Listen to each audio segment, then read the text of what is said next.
Welcome to the Jamesburg Presbyterian Church. Today is Wednesday, October the 28th, 2020.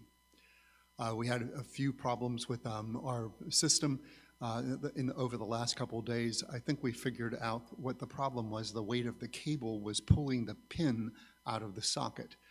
So we weren't getting a connection on that line. It was a simple fix. We just had to move the cable so that the weight doesn't pull in the pin. So hopefully we've solved that problem. We also turned up the volume so your volume on the phone doesn't have to, or the way you're watching this, doesn't have to be at full setting.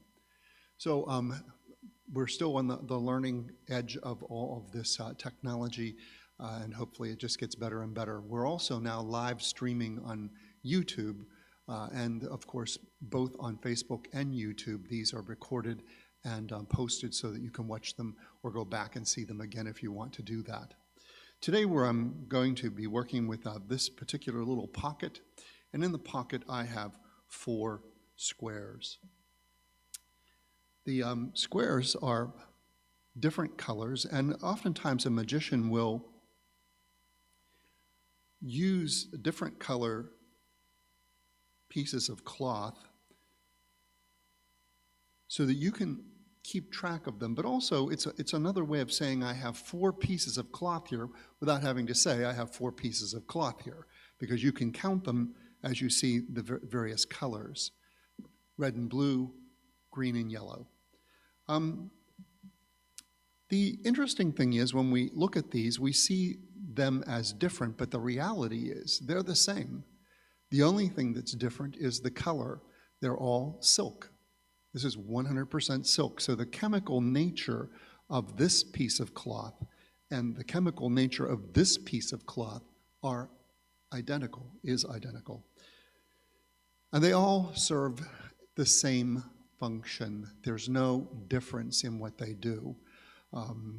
They can compress into a very small packet that I can hold between my fingers if I needed to do that for part of the illusion, and then produce it like so.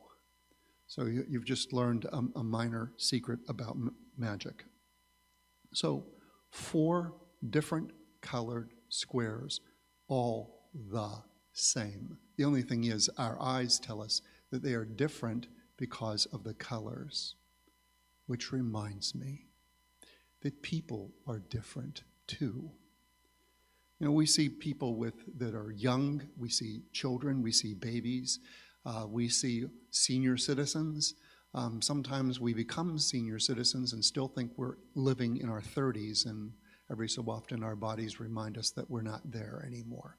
We see young people in their 20s. We see all different kinds of age.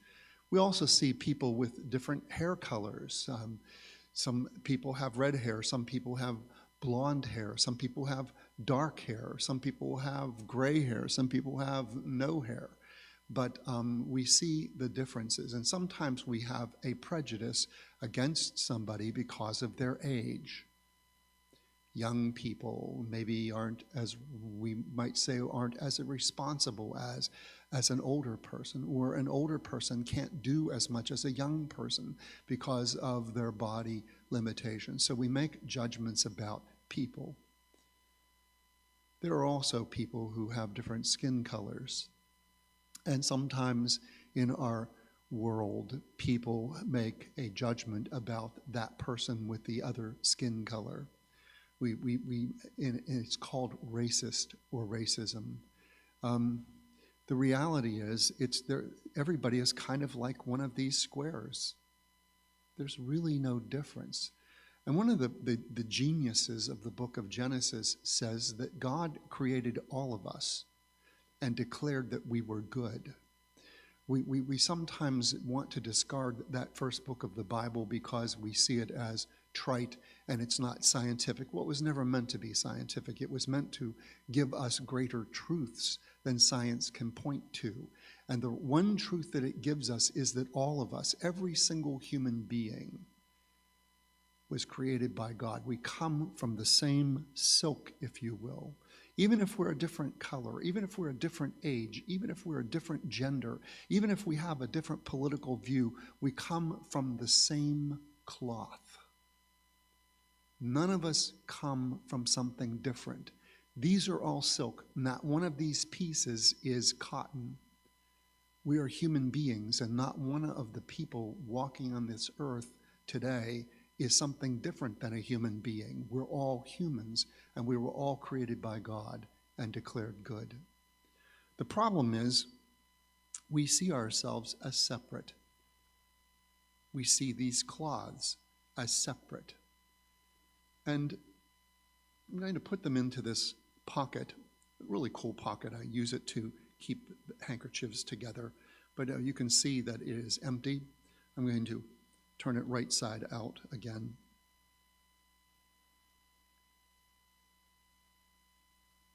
Put these in.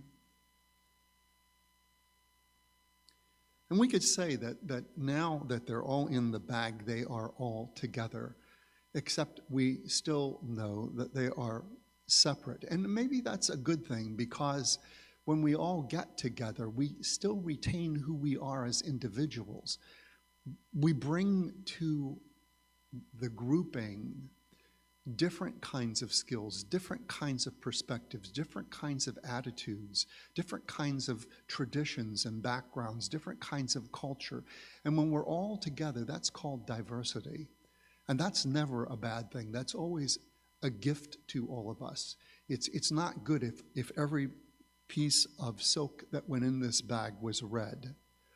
If every piece of silk was blue, I wouldn't be able to show you the colors. You wouldn't be able to know that there were 4 pieces really if they were all red. You wouldn't be able to keep track of them if they were all the same color.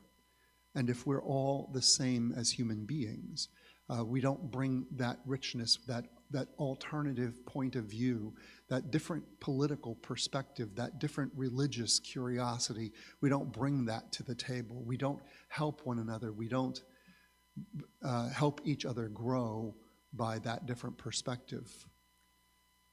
So we put 4 pieces of silk into the bag. Wouldn't it be great, though, if we could actually get to that stage in life where we are all truly one? And that comes from perspective. That comes from our willingness to let go of the prejudice we might have, whether it's ageism, sexism, racism, no matter what the ism is. Wouldn't it be good if we could let go of that, see each other as a gift, the gift that we are? What would that look like? Well,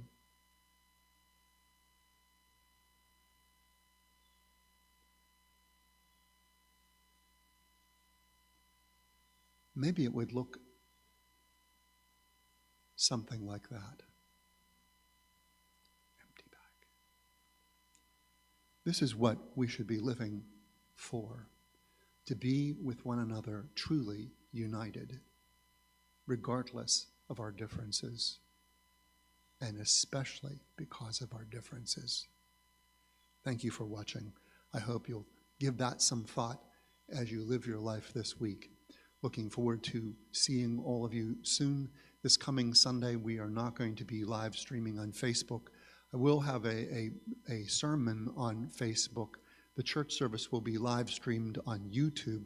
This is because I will be in Pittsburgh baptizing my granddaughter. Really excited about that. We won't do a Bible study on Tuesday, Election Day, but I'm planning a devotional for the Wednesday after, and then we resume our usual schedule on Facebook. Thank you all for watching. God bless you. Stay safe. Stay well. See you soon.